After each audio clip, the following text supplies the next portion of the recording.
Maulan na hapon sa inyong lahat.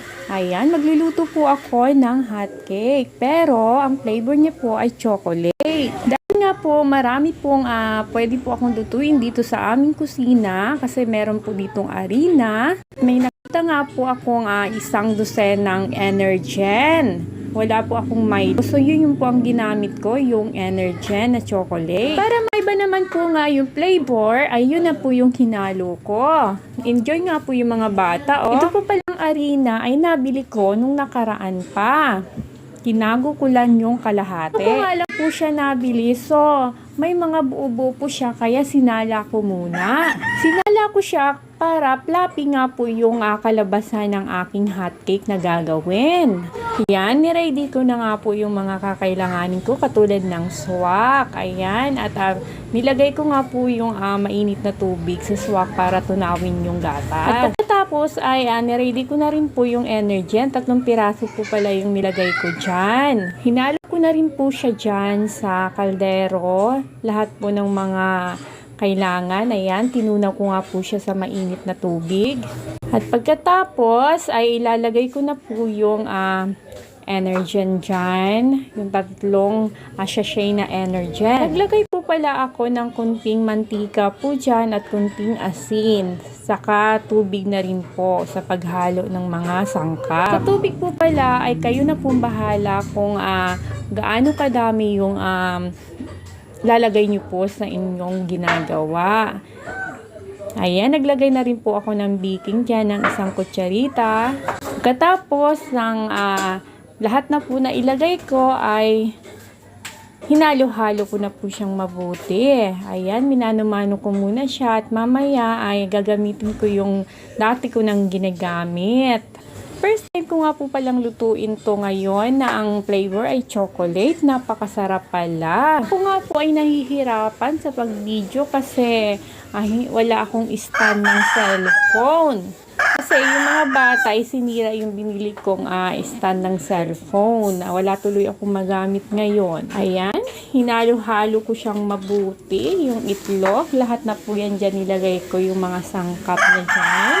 Halo-halo lang ng mabuti hanggang maging malapot na po siya at okay na po yung texture na gagawin nyo.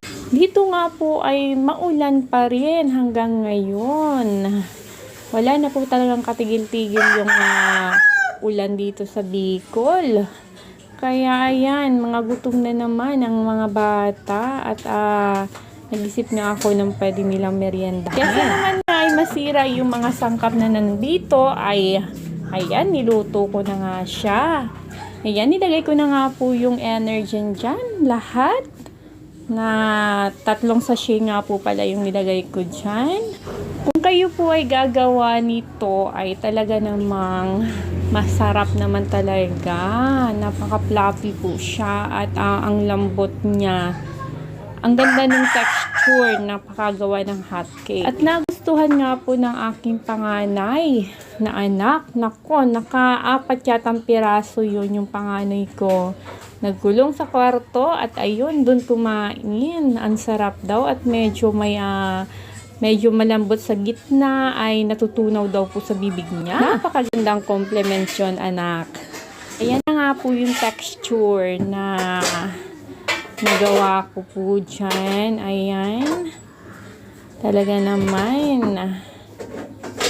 Ganyan po yung texture ay pwede nyo pong lagyan ng paulit-ulit ng tubig hanggang makita nyo po na okay na yung lambot niya. Hindi po masyadong basa yung yung arena kasi pangit na po siyang lutuin. Medyo tagal nga lang po sa pagmano-mano ng arena. Ayan, nakailang lagay nga po ako ng tubig hanggang makita ko yung lapot niya ay okay na.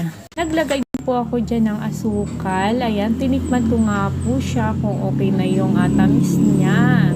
At nilagyan ko nga po siya ng kunting mantika para hindi po nadikit sa kawali kapag niluluto na. At ako talaga ay napakasipag ko sa pagluluto. Talagang parang yun ang gusto kong gawin. Basta may merienda yung mga bata ay masaya na nga po ako. Gusto ko po ay lagi silang busog. Dahil nga po yung asawa ko ay ayaw ng chocolate, hindi po siya kumain yan. Bukod yung kanyang snack. Ang gusto niya ay pansit canton. Yun yung paborito niyang kainin. Yan na nga po. At ginamit ko na nga po yung mahiwaga kong machine. Ayan, para okay yung texture ng aking niluluto.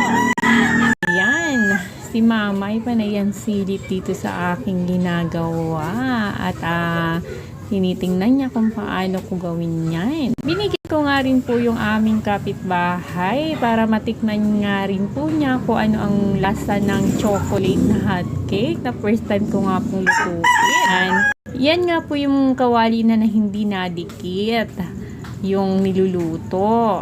Napakaganda nga po yung nagawa ko. Talagang bilog na bilog siya at fluffy po yung gawa ko. Baga nga po ay perfect yung pakagawa ko. Ayan, talaga namang ayan, chocolate na chocolate yung flavor niya. Makikita nyo naman, talaga namang napakasarap. At ayos na ayos at perfect na perfect yung pakagawa ko. Sabi nga po ng aking anak ay masarap nga daw po. Ayan, kailang piraso din po akong gawa. Siguro mga 12 pieces po yung nagawa ko dyan sa kalahating kilo. Thank you for watching, everyone.